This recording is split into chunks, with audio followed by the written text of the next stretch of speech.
Bueno, cuando decimos colonialidad, lo primero que hay que visualizar es que nos estamos refiriendo a la colonia, al hecho colonial. Y cuando nos referimos al hecho colonial, tenemos que hablar de colonialismo, descolonización, colonialidad y decolonialidad. Son 4 términos que normalmente se confunden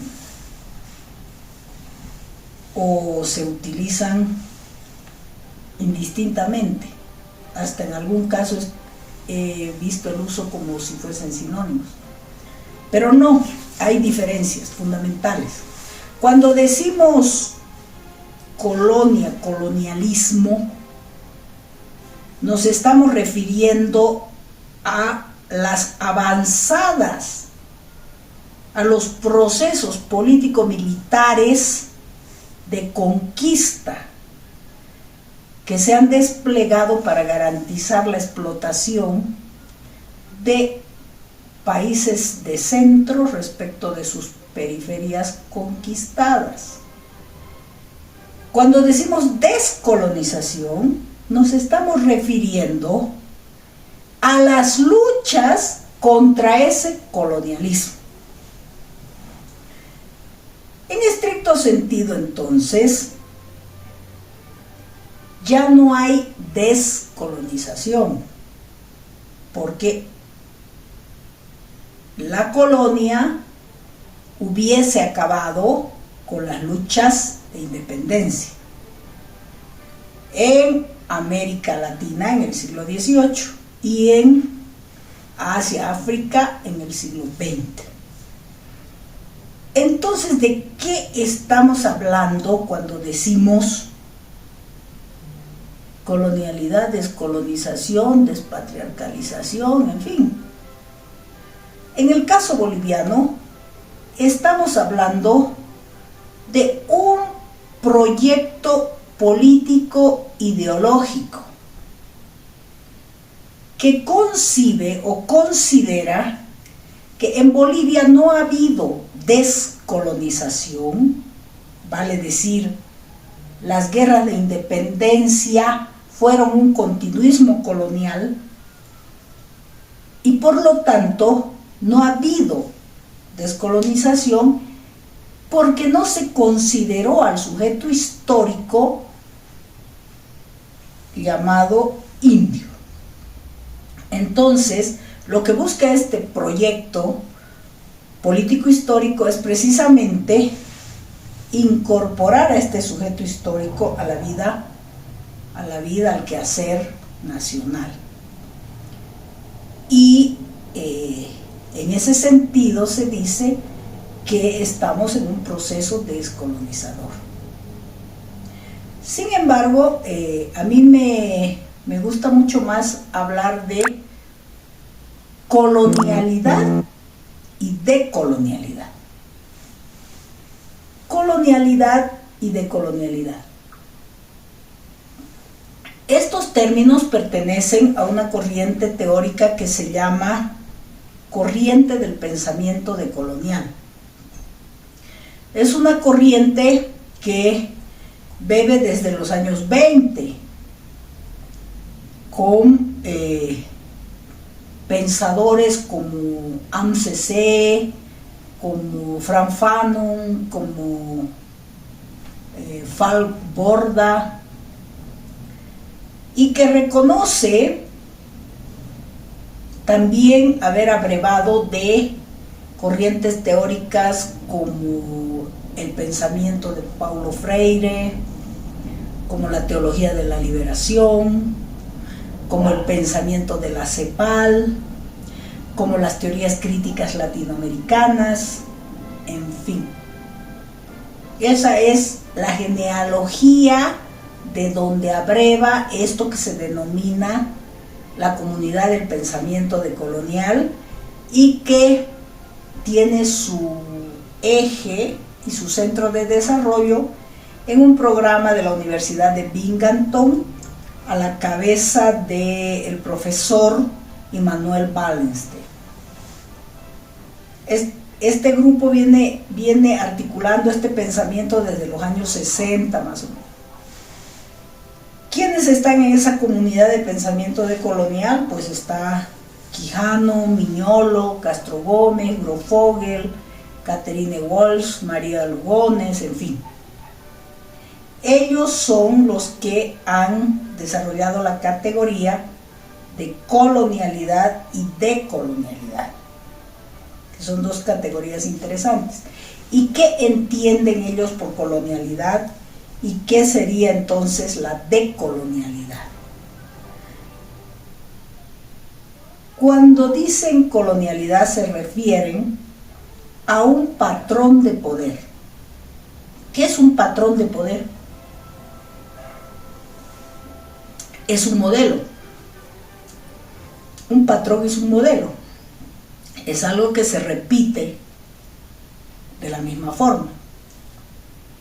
Entonces, ¿qué sería lo que se estaría repitiendo? El modelo de poder colonial. El modelo que se instala en el hecho colonial.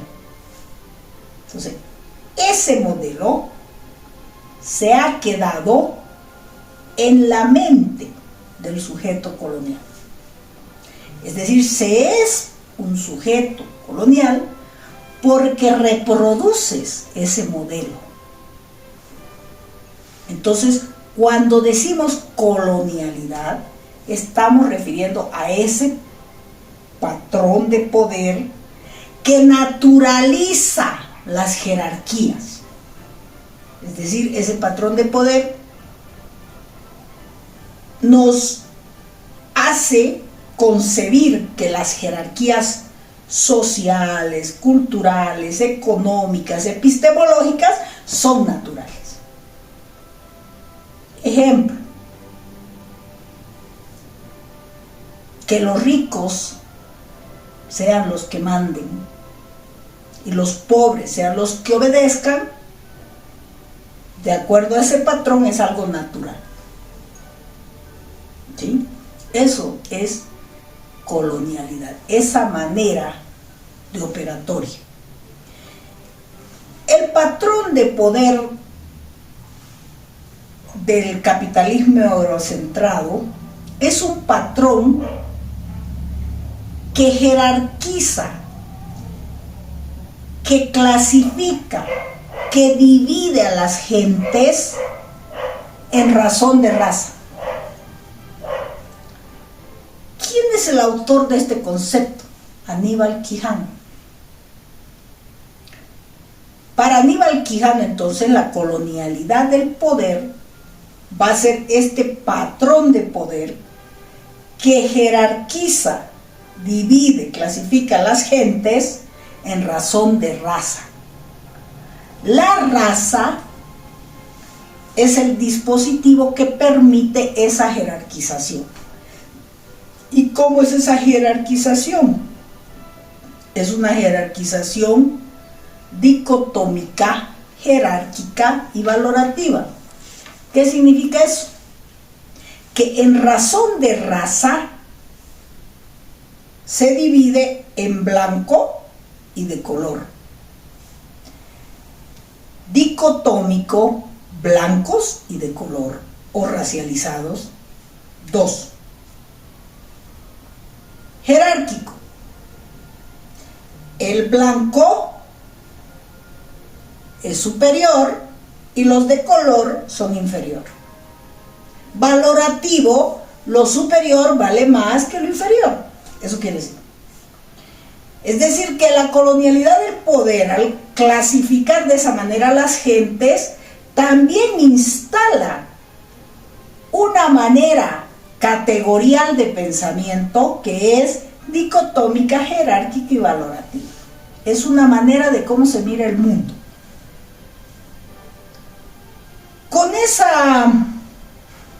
Con esa división,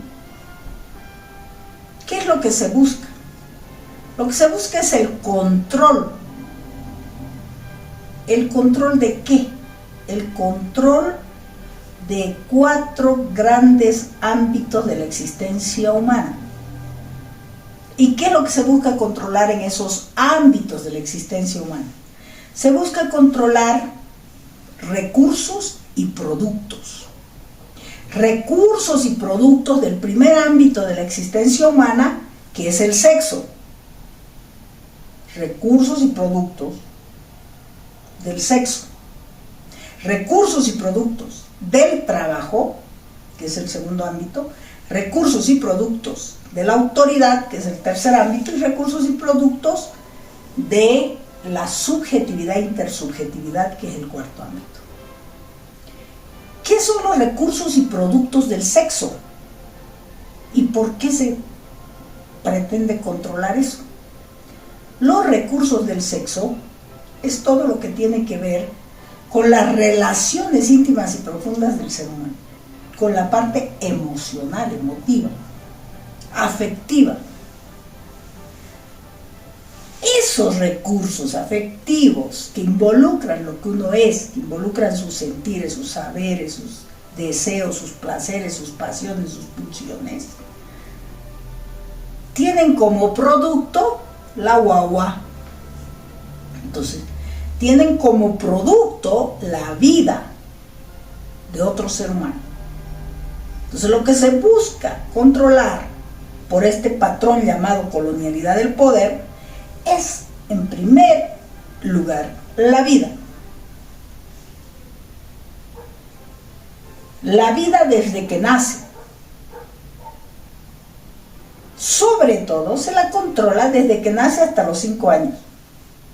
¿Por qué? Porque es la edad en que se muere más fácilmente. Entonces, el patrón busca garantizar que esa vida no perezca. Y para eso va a desplegar una serie de mecanismos que lleven a esa vida a su realización. Y ahí viene el segundo ámbito de control. El segundo ámbito de control es el trabajo, sus recursos y productos. ¿Cuáles son los recursos del trabajo? Todas las estrategias y tácticas de generación de riqueza.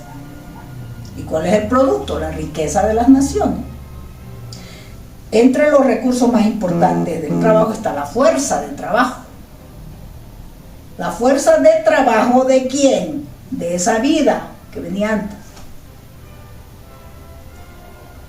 Entonces, a ese patrón le interesa el control del trabajo como recursos y como producto, como fuerza de trabajo. El tercer ámbito es la autoridad. El poder sabe que donde hay más de un humano se instala la autoridad.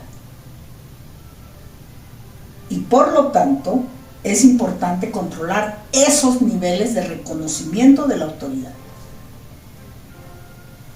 Recursos, coerción, seducción, producción de subjetividad, en fin. Productos, control, ¿no? Y el último ámbito, que es el de subjetividad e intersubjetividad, es el mundo de lo cognitivo, de la mente, de la producción de sujetos. Ese ámbito donde se producen los conocimientos, que es más mental, también es de interés de este patrón de poder. Ahora, uno podría ver estos ámbitos y decir, bueno, aparentemente no tienen ninguna relación, ¿no? Pero están relacionados. ¿Dónde se realiza cada uno de estos ámbitos?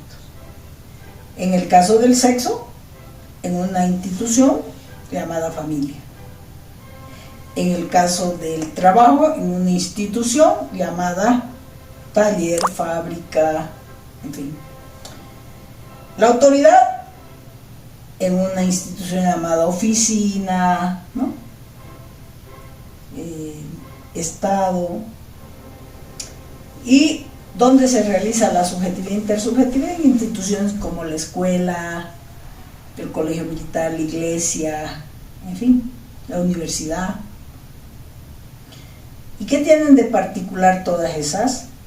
Que todas están a la cabeza de un masculino. En el caso de la familia, el padre. En el caso de la fábrica, el patrón.